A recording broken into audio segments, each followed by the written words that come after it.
Hello, and welcome to a Word of Hope for Easter Tuesday, April 19th. My name is Brother Jordan. I'm one of the student brothers in St. Louis, and I'll be ordained a deacon on May 21st.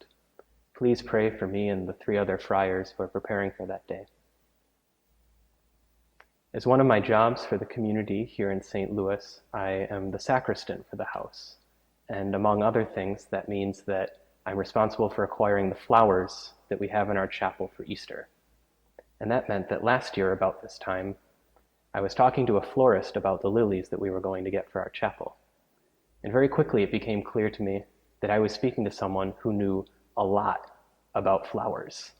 This man was talking about how lilies grow, what environment best suits them, what to do with them once they came to our house, how to take care of them so that they could flourish for as long as possible. I was talking to someone who really knew a lot about flowers, and it was clear he was very confident in what he was saying and the advice that he was giving because he knew what he was talking about.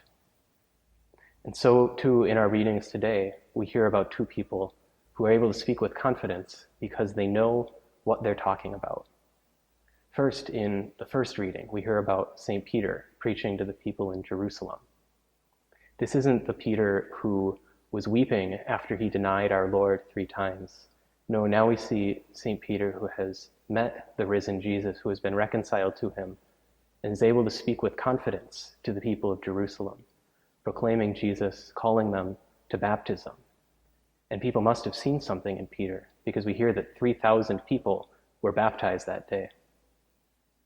And then in our gospel, we hear about St. Mary Magdalene, who is also in the garden weeping for the Lord when she meets Jesus.